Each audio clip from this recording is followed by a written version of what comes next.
Skip the Algorithm Podcast, Season 1, Episode 5. A podcast for marketers who don't just follow trends, they question them. A safe haven where guests spill their guts on their biggest mistakes, regrets, and surprising wins. I'm your host, the conversion surgeon, Kirk Money, the digital doctor, and today I have the privilege and honor of sharing the stage with Kellen Casebeer. Kellen is the founder of the Deal Lab, a leading B2B revenue agency specializing in finding message market fit and helping you book meetings at scale. Kellen has run hundreds, if not thousands, of campaigns a week and is constantly experimenting to refine the art of cold outreach. Now, everybody watching, listening, I want you to take that in. If you're into experimentation, imagine what you could learn. Imagine the impact you could have leading that kind of effort. I've seen his work firsthand, and it's freaking awesome. And if you're into marketing, you know the importance and the difference scaling outbound can make. And today, folks, we're going to break the matrix. Kellen, welcome to the show. Dude, thank you so much for having me. Really looking forward to it. That was a sick intro, too. I'm excited to be on. Awesome, man. Can you please tell a little bit more about yourself and where people can find you? Yeah, absolutely. So the best place to find me is probably just LinkedIn. So Kellen Casebeer. My background, I actually started in the trades back in the day, right? So I tested out of high school as a 15-year-old. I got into the trades. I did that for a while. Rode that up to being project manager, started my own business doing that, put myself through San Francisco State University, fine marketing program, I must add. Shout out Professor Fisher. He'll actually probably see this. And so went through that, exited school, became a cybersecurity SDR, right? I walked into this company so excited to cold call, hit these emails up. Day one kind of found out hey, guess what? No one else wants to be there. My manager had quit the week before. There's no leadership. And so I sort of walked into this world where I was real amped up to be there, and kind of face what does it actually look like to sort of operate in these environments. Had a little bit of the sales career, parlayed that into doing head of go-to-market for this really early stage company. From there, I was a fractional VP of sales, so I got to work with a couple dozen different companies building 0 to 1 outbound sales teams. And then in that, I experienced some things that led to me building my business, the Deal Lab, which sort of primarily started as testing, validating message market fit, and it sort of expanded into what it looks like once we help people validate that to sort of extrapolate message market fit and go to market to sort of its furthest extents. So we're a clay partner, we're a smart lead partner, we get to work with a bunch of cool brands, all that type of good stuff. Oh man, this is going to be insane. Thank you for sharing that. Now let's get into the meat and potatoes on why you're here. The wins, the losses, and the lessons most marketers don't have the guts to talk about, but you do. You ready? Oh yeah, let's do it. Well, I think. You're ready. Can you share what the biggest marketing mistake is you've ever made, and what did you learn from it? Yeah, it's a good one. I think what comes to mind for me is when I worked at this company, Leon, and I was head of go-to-market, right? And so I'd been an outbound sales guy. I'd done cold calling, emailing, LinkedIn stuff. I knew how to run a sales process. But for the first time, I was doing a lot of this other sort of extracurricular go-to-market marketing things. One of which was setting up intercom flows for the first time, right? And it's what do you mean this is how I can send multi-step emails? I've never, and so basically I was building out this flow. There was a welcome. So we were gonna be launching a new beta product in let's say 2 weeks. And so we had some people on one product. We're gonna be launching this other thing, and I was building the welcome flow for new signups. And so it was 4 steps, and I was starting with I was basically starting with if they sign up and then fell off. And so I wrote this 4 steps sort of try to push them back into this app flow. And then I accidentally just sent it to our entire contact database. So every lead, every user, every marketing contact, every website visitor, everything. And not only the first step, but literally all 4 emails at once. And it was sort of this buildup of aggressive, trying to force people back into the app. And so I sort of just hammered everyone we knew in one moment with this aggressive. And so it felt awful. At first I was I'm fired. I should fire myself. I'm and I just told my founder, and he was okay, did you email him back and tell him sorry? I'm no. He's yeah, go do that. And so, this is 2 seconds later. And so I just fired off a 5th message, sorry, everybody. I just sent, and it was funny because I just hella owned it. I was hey, I just sent you a really aggressive, series of emails trying to get you to sign up for something that's literally not what you signed up for at all. like, hopefully you don't hate us, talk to you soon, basically. And I got a ton of like really nice replies. You know what I mean? Like lots of people were like, yeah, I was a little confused. Like, thanks for clearing, no one cared. No one cared. And so to me, the lesson was like, we feel the pressure cooker of like the environments we're in, right? Which is good. We all care a lot. But I think things are kind of like less, the consequentialness of like immediacy is less real than it feels like. Do you by chance remember the open rates or what the average open rate was for that drip? It would have been good. It would have been pretty good because we were like small pre-seed sort of / like seed. And so, yeah, I don't remember exactly because I just knew because I was like one of the people that got these emails. So I got like all 4 at once. I'm like, oh, this is not good. And I was like, bro, why'd you put me in this tool that I don't know anything about? And he's like, everyone else just thought it was funny because I'm high strung sometimes. What's the one marketing trend you fell for that turned out to be a total waste of time? It's kind of cheating. I come from sales development. I'm literally going to say, and this is crazy, is cold calling and cold outbound in general. And what I mean by that is I was a rep. Like when I was a full cycle AE, I sold myself into a company really well. I was like way younger than everyone else. I had way less experience. But I was like, I can do outbound sales really, really well, which was true. And I got into this environment and I did pretty well. I would say like I was kind of like the bottom of the top third, something like that. But it wasn't like potently effective. And what I essentially learned was like I had this sort of ego of like I just need to like almost like I deserve these meetings if I just like do this action, right? And I think like a much more realistic truth is like if you bring your true message to your audience and they reject it, you need to do something different, not just more and more and more and more and more.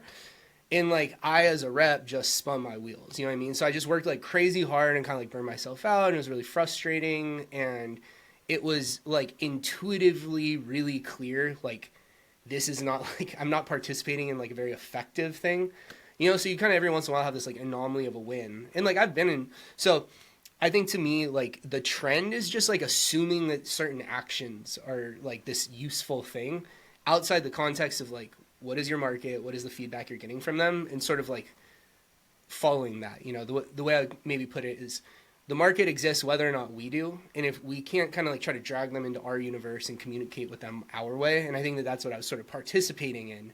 Right? I was selling like outsource HR to small business owners here in the Bay Area, and I sold like a premium like low risk product that was like more expensive because we were gonna be like less risk tolerant. In the Bay Area, everyone's like super like high risk tolerance, and then these like other small business, and this is a little self-limiting, but like it was just clear they were not excited to have this like 23-year-old kid calling them to be like, let me help you fix your business. You know what I mean? Like it was a little like I was naive. And so I think that that's like the trend is sort of like you can't just throw like naive, lack of educated sort of like perspective behind a cold call motion, because you can spend just so much time spinning your wheels, like not actually advancing anything at all. I'm just curious on that note, when is the last time you actually did a cold call? Dude, what's funny is I literally almost did yesterday. I do like to a cold prospect list. It's probably been like, it would have been in the last year occasionally, because what I'll do is sometimes I'll find someone on LinkedIn. Like, so what I do is I cold call people that like, it's not normally, it'll be kind of like, hey, I read this thing and I'm like thinking about something, and people are like, oh, are you like cold calling me? I'm like, kind of, but like, I don't sell anything like this. I'm just curious or whatever. Cause I kind of just like to like poke around and stuff.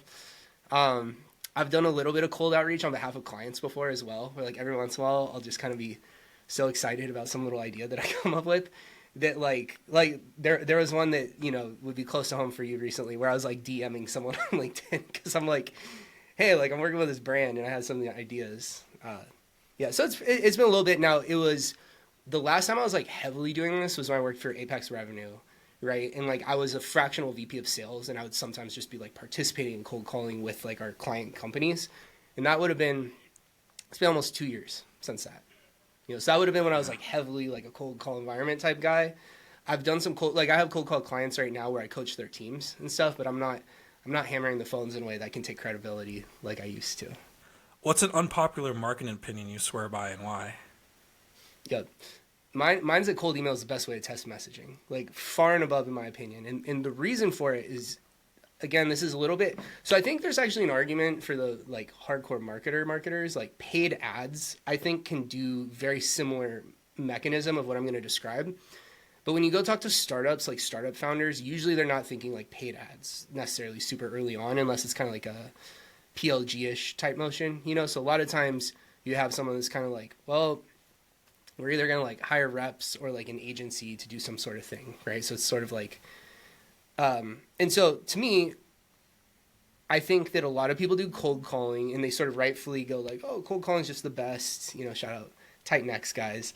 Like, but the thing is, when I cold call someone, so if you think of communication, like sharing a message, and if you think of like marketing as like trying to pair messaging to these markets that creates like desirability, when you verbally communicate with someone, a very small percentage of the transfer of information is the text or the words, right? Most of it is, it's like ethos, pathos, logos, right? Like, so it's sort of like the gist of how you feel someone, right? And it's sort of like their tonality, their likability, their pacing.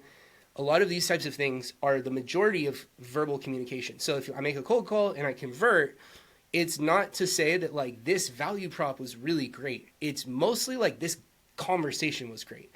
And so what happens is if you're a great cold caller and some founder hires you and you make 100 cold calls, you book 10 meetings, and they're like, great, that's the benchmark. And then they go hire random me, they don't get the same result, right? And so that flaw, it screws up these tests because it's way less repeatable. The repeatability, the scalability of it, oftentimes is just like, are you hiring a really good nth next person, right? Now, there's definitely people who build situations where they do the sort of messaging testing where you can go start to have like this, hire junior reps, put them on the phones, like, at scale that starts to kind of like normalize and average out over populations. But if you're going like no activities to like one person doing an activity, a good cold caller is going to give you all this false positive, right? So that's cold calling, dead. Now we're going to go LinkedIn, right? So LinkedIn's another one. Founders do great on this, but it's the same thing where like, I remember when I got that I was head of go-to-market, chief of staff, and chief of staff was like what I repped, right? And having that title and then DMing people on LinkedIn was like 100 million X difference from being like a full cycle AE. You know what I mean? Like it was just night and day, completely different. And so when a founder of some company, like if you're DMing off your account or someone's like ghost DMing off your account, again, the repeatability factor is zero, none, because what that founder gets, and then you go even take their VP of something, it's going to be less. And then you go take the director and it's less. And then you go take a rep and it's just gone, right? And so there's like this public perception attached to social media that is the biggest value driver. You know, you have 80,000 followers and someone's just way more likely to say yes than if you have, 600. And so in email, right? Email text-based, right? So like the sender doesn't really matter, right? Like you just come up with a name and no one's like, oh, this is this versus that, right?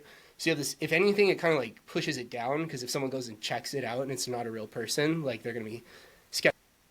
So if an average made up avatar with this text argument to a standardized audience is performant, usually you can 10x, 20x, 30x sends, and you're going to relatively follow with like the actual performance of things, right? Like there is sort of like diminishing returns and averages don't work out perfectly and blah, blah, blah.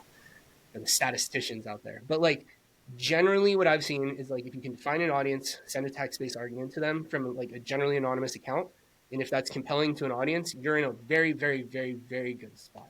I've worked with people who were kind of like forcing things to kind of work, and then you figure this stuff out and it gets real smooth and works way better.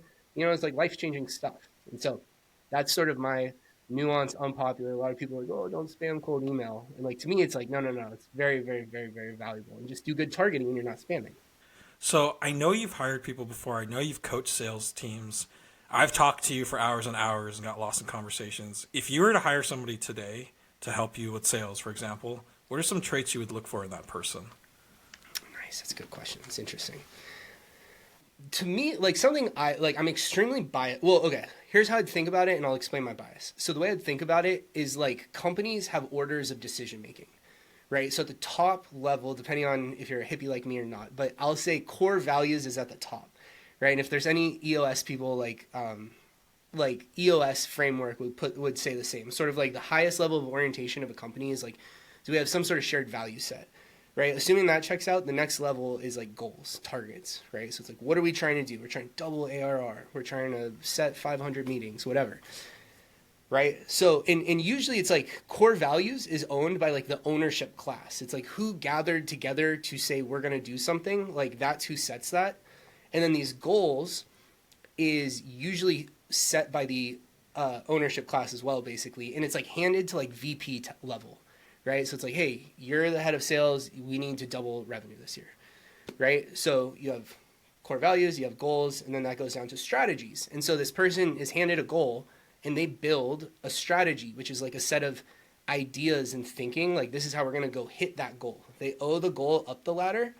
They have a strategy, so they hand that down to like their directors, let's say, right? The VPs own strategies. You know, this is how we're going to orient ourselves.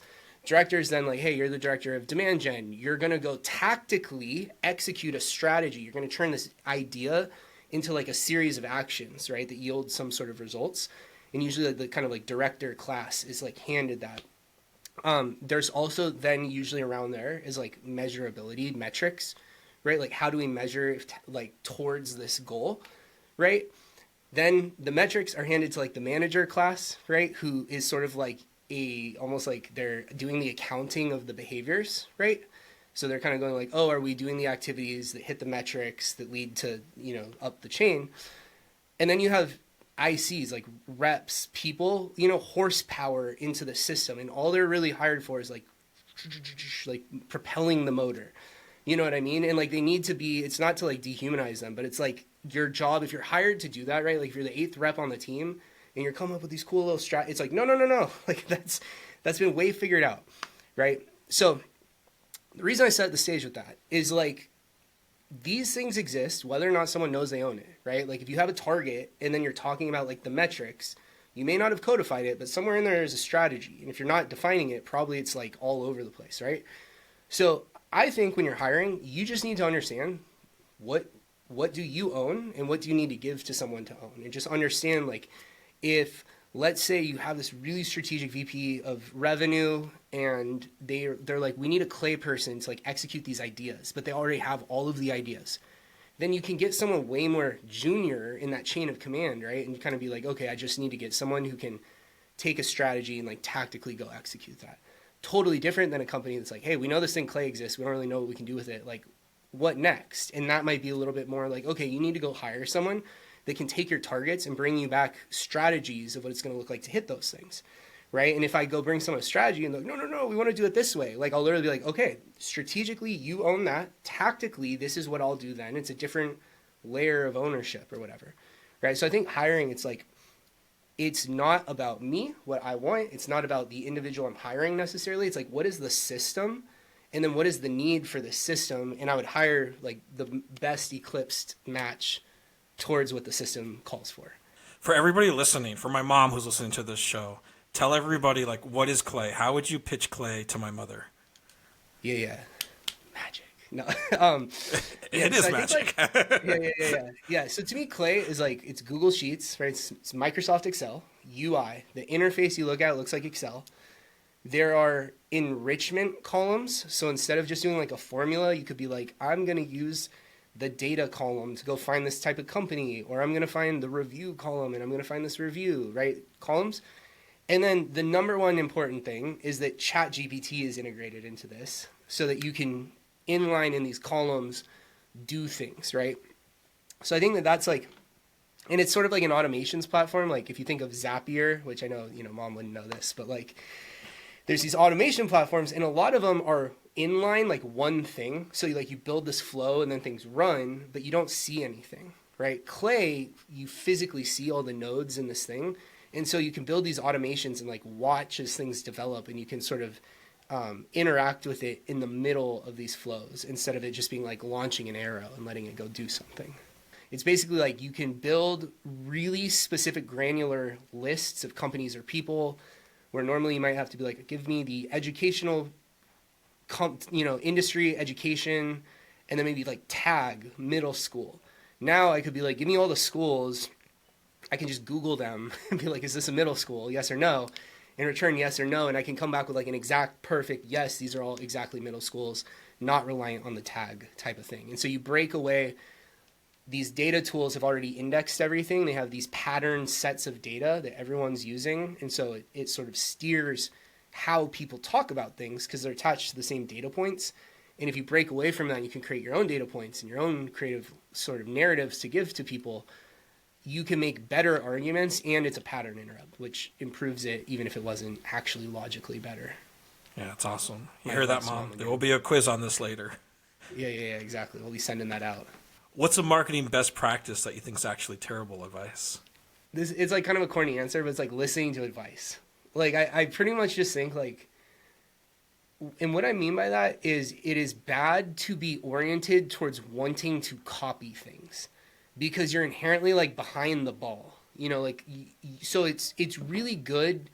Like some people, like it's good to understand and like pay attention to things, and it's good to learn things, but there's like this difference between kind of being like, I observed this idea, you know, Kellen had this idea, and I'm just going to like take it at face value and like regurgitate. And like the idea might be great, and you might be really good at discerning great ideas, but if that idea just kind of like passes through you and there's no ownership, I think it's like hollow. You know what I mean? And I think the problem is there's people who seek like access to good ideas, not seek becoming like what I would call potent weapons, right? It's like you want to be the sword master, not the sword, right? And so I think like it can be slower, it can be harder, you know, like there's all these things that, you know, one must face, and there's a lot of impulse to be like, I'm just going to learn that, you know, I'm going to look at all the lead magnets and I'm going to read the, and it's like, yeah, that's good stuff. You know, you probably should take a lot of that stuff in, but I think always the best results are coming not from just like sort of remixing this other thing, but sort of like a place of like my style, my aesthetic, my ownership, my language, and being willing to go sort of cast that into the world and like become the node that you're seeking. You know what I mean? It's like if you're hearing ideas and you're like, oh, this is cool. It's like, guess what? You're being marketed to. Like someone's landing their shit with you. And so you need to go learn to be that person. And it's way more important to be like, what are they doing and why is that working than just do what they did? Because that's so like mindless. You know, don't be a zombie. Let's say you were starting a new brand today and you were given $10,000. How would you spend that money? Yeah. So I would give it away. I'd give it all away. And the reason I say that, I have a story around this that's actually great, so I'll share it because I don't get to talk about that much. But so let's see, when was this? 2021. I wrote a guide on how to become a remote SDR, right? So like I had a bunch of friends so like COVID stuff was happening, so there were like layoffs and there were like HR mandates and stuff, and I knew a bunch of people who were like, I need to have a remote job where I can just be where I'm at, but like have a job. And so I wrote a guide on how to become an SDR. It wasn't like how to be an SDR. It wasn't how to be a good SDR, but it was like, this is how to like hack hiring funnels to get someone to pay you, you know, 60K base, 75 LTE to go bang some cold calls. Like, good luck. Right. And so I had this idea. I first like did this verbally just over the phone with a bunch of people, like 10 people, just like would be like, oh, let's talk about it. And I like kind of figured it out as I went, right? Building while flying. So I held these 10 people and I'm like, okay, I think I know, like I'm going to create this document. And so I did a pre-sale, right? And so I'm like, hey, I'm doing this thing, like I'm selling it for $200, like, you know, who's interested or whatever. And I sold a bunch of them. I made like $7,000 the first day, right? And I was like, oh shit, like, okay, this, like that's something. And what happened is, so I was selling it at $200. I sold, I guess, like 35 of them or whatever. And two things happened. I launched this into like a social media community that I just participated in. I'd never sold anything. It was my community. I didn't have any of like the reputation that people like, you know, maybe would see around me today or whatever. I was like, there's just nobody. But they knew that I knew sales stuff. I made this guide. I sold a bunch of them. But I had a bunch of friends who were like, hey, $200 is a little steep. Like I would buy it if it was like $100, but I'm not going to pay $200. And then I also recognize this is so desirable. People are so willing to pay for this. I should definitely increase just the price on it. And so and then to like balance this, I pre-sold it at 200, meaning a bunch of, 35 people gave me $200 for nothing. And I didn't want to like rug pull them on the price. Right. So I made $7,000 this first day. So then I posted, so what I did is I came up with this plan. And so for the next like 8 days, I started like grifting really hard. I was like, you're a fool if you're not buying my guide.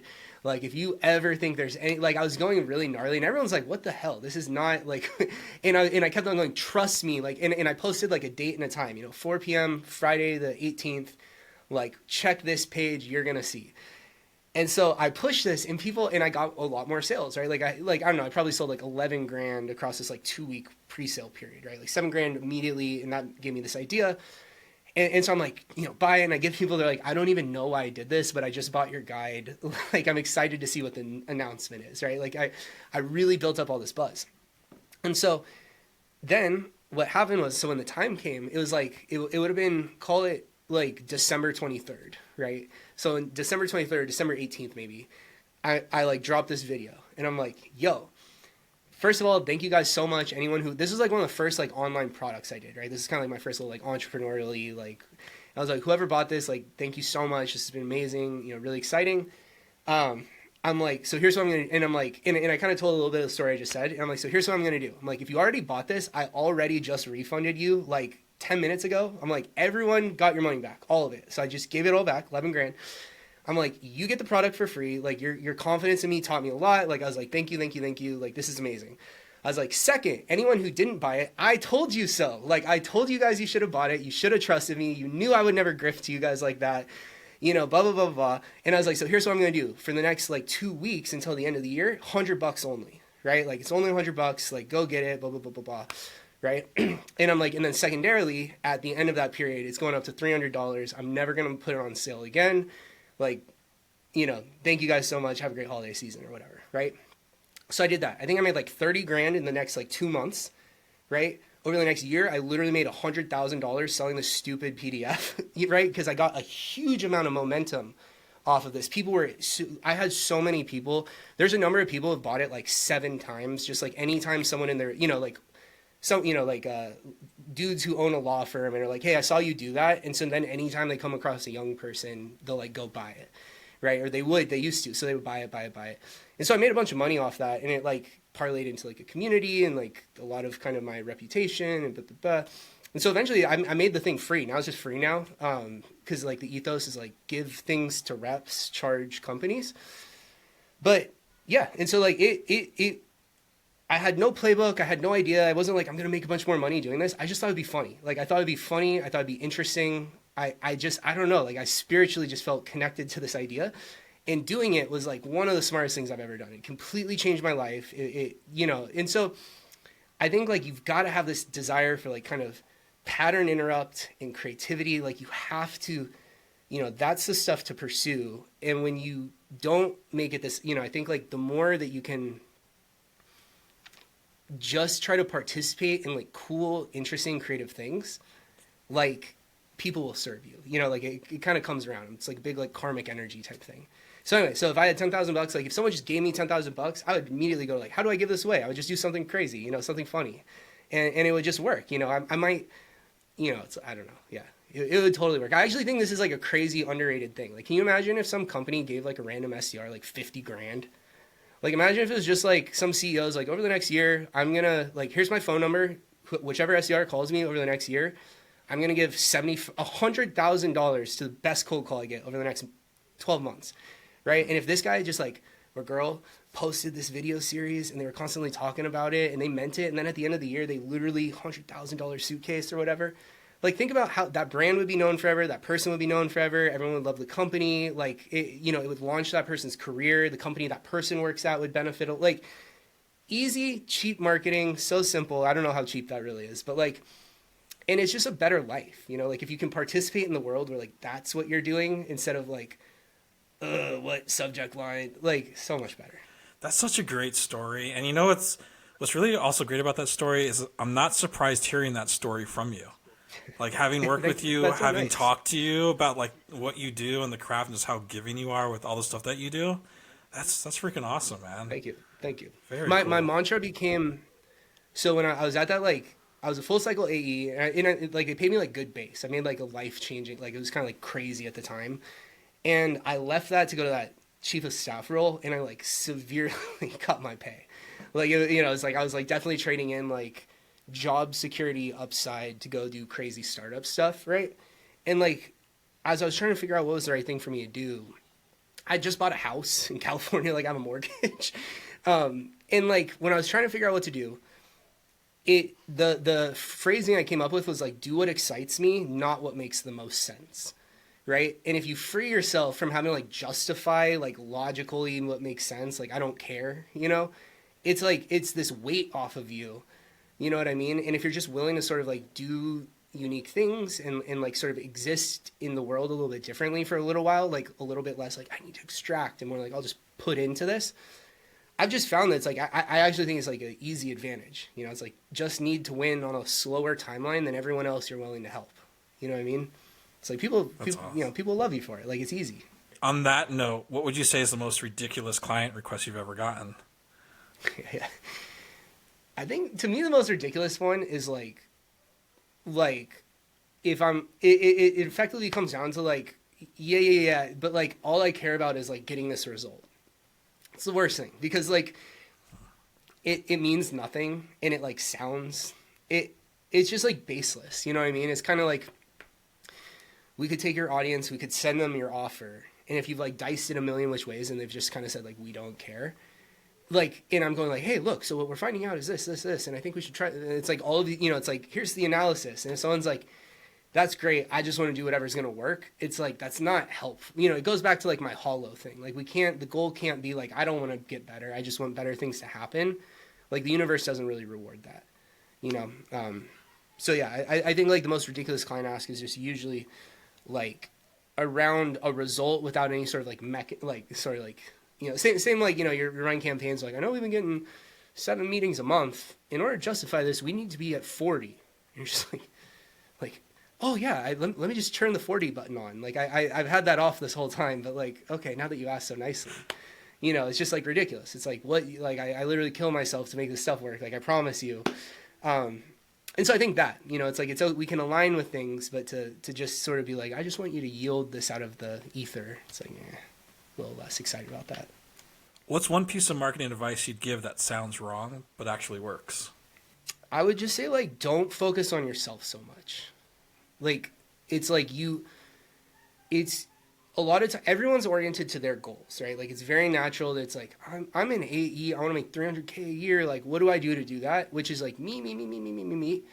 And it's like, it's just so natural to get drawn into that. But if you just look at the world, like, how can I serve this world? And just be extremely high faith. Like, if I do this, like, I will get back what I need. And if you, like, really do that, like, really prove it. And, like, not just once. Like, it can't be like, hey, Kirk, I did a thing for you. Now it's time for you. It's like, no. That's not it. Because it has to be, like, truly, like, sacrificial, like, servant leadership type stuff. I think if you can do that, it'll just, you cannot lose. Like, people will not let you lose. And it sounds so simple. It's, like, kind of cliche. It's sort of basic. But, like, it's, like, unreal how much, you get this random DM one day and they're like, hey, I've been watching you do this for the last 7 months. I think this is really cool. Like, I have this intro, and you're like, they're like, basically like, I closed a deal for you already at a premium. Do you want it? And things like that start to pop up. Same with like, yeah. So I just think that it's like there's so many opportunities to be selfish. It's really easy. There's a lot of reasons. It makes a lot of sense, right? Like, you're like, oh, I have this opportunity. Maybe I need to, and if you can just chill out, and you can be like, give, deposit, you'll get the withdrawals back.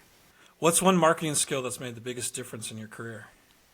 To me, creativity. It's to me, actually, it's like balance.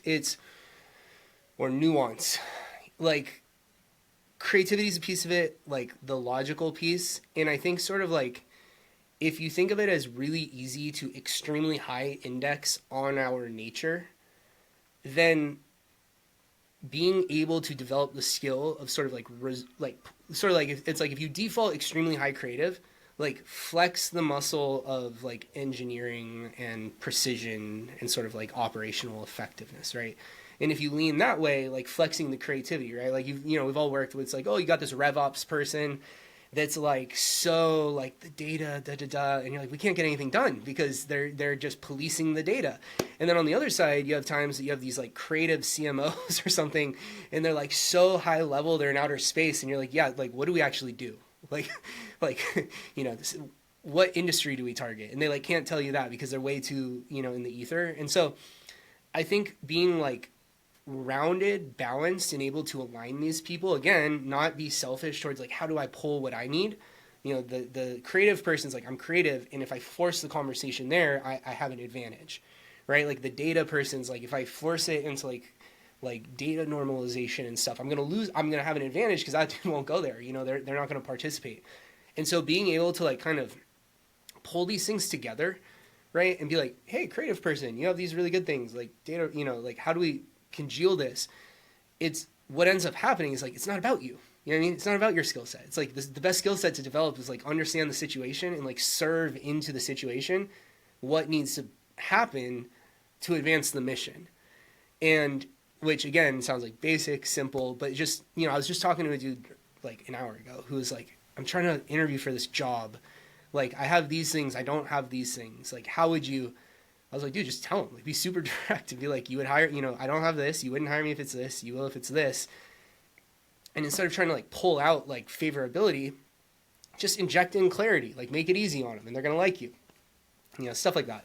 Kellen, you have one hill to die on, so you got to make it count. I'm curious, what's the one marketing hill you would die on, and why? Yeah. So mine's like, it's like, I'm a romantic. Mine is like, any hill is worth dying on if it's with the right people. That's what came to mind when I saw that question. Like, I would just say, I'll die on any hill, man. Like, I'll go down with the crew is what's going to happen. And I think it's like underrated again.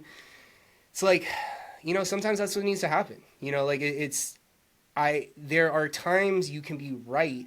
And it's like, do you want to be right? Or do you want to like, and I mean, the timeline matters and blah, blah, blah. Like, it's not so simple. But just to me, it's like, it's way more valuable be around the right people, working on something that feels meaningful and go down swinging than it would be to like be combative about little idiosyncrasies and stuff, which I see a lot of, I mean? Like, I think a lot of times you have like a really stressful situation and all of a sudden everyone's like, you. And it's like, no. Let's just like, let's, let's 300 Spartan this thing, not, balkanize. Jeez. Sir, I'm excited to ask you the next question, but before I do, you are a poet, sir. So Thank you. I'm going to say that. You got just these fortune cookie lines, and it's just beautiful and inspiring to hear. Thank you. Which brings me to the next question, because I'm really, really curious what your answer is going to be. If you could do any other profession besides what you're doing now, what would it be? Oh, yeah. So, so it was funny. So I was like talking to my wife, and I was like kind of glancing through some of these questions, right? And I was like, what came to my mind is just taking down bad guys.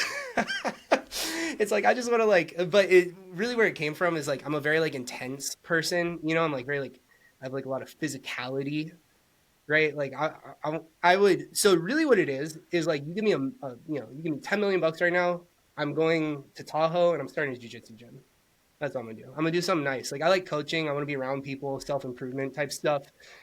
Like I used to coach youth soccer. I coached for the largest youth sports organization in the United States. And I was like an advanced coach instructor. So I'd like certify the advanced coach course, which was super fun. We'd run it at like Stanford.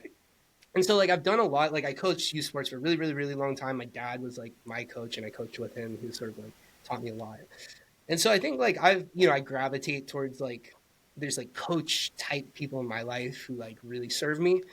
And I think I'm like most intrigued by kind of like thinking, like the mind, like the strengths we can develop and like the weaknesses that we can allow to manifest and some of those types of things, And so like jiu-jitsu is like a proxy for that, right? Like there's these things that kind of like, the idea like you go all the way deep in like one thing and like all the truths of the universe might exist in like that one thing.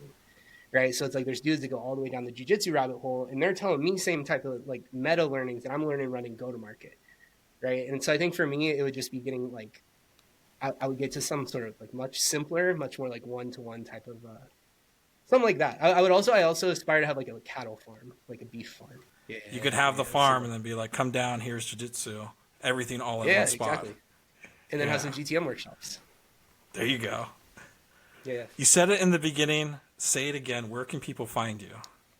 Yeah. So the easiest, best place would be my LinkedIn, Kellen Casebeer. Hit me up there anytime. DM me, hit me with questions. I love that stuff. I also, if you're like in the GTM space, if you're like a Clay user or intrigued, I have like this community. It's almost like secret because it's not really like on my LinkedIn. It's open, but on my LinkedIn like featured section, there's a post has a link to this. There's like an application. We let everyone in, but we just want to know who's in there and stuff. So we got like we're at like 505 members now. So it's like actually like hella popping off. And it's a really, really, really, really, really good place for anyone doing like GTM experimentation stuff. That's awesome. I'm going to tattoo your links everywhere. So maybe it won't be that much of a secret for much longer. But thank you for coming on the show. Everybody watching, listening, I strongly encourage you, stalk Kellen. What he's doing, you've heard him. It's remarkable. You know, it is just truly coming from a place of just good vibes. And he's making such a positive impact. And it works. I've seen what he's done. It works. It's really, really fun to watch. So besides that, Kellen, thank you again for being on the show. And until next time, we'll see you all in the Matrix. Thank you, brother.